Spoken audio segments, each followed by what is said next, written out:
بسم الله الرحمن الرحیم. السلام علیکم. امید دی د مارونو خویندو چې ټول به روغ جوړ او د صحت په جامه کې یئ. د هر قسم مرضونو نه د حفاظت لپاره دلته یو ډیره بهترینه او اسانه دعا ښیم چې کله هم تاسو دا دعا وایئ ان شاء الله تاسو جسم به د هر قسم د مرضونو نه په حفاظت کې یي.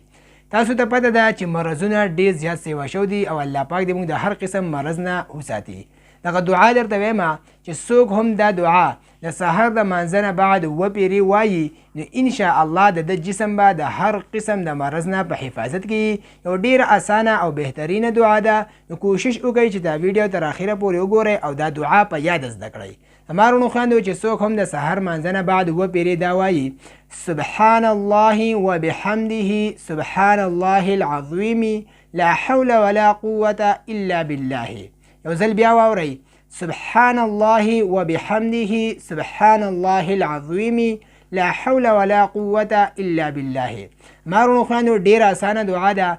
دا سحر د مانځه نه بعد وپیري ضرور وایئ او دا ویډیو د نورو دوستانو سره مخې ته ضرور شیر کړئ او د داسې وظایفو دپاره زموږ دا چینل ضرور سبسکرایب کړئ. جزاک الله.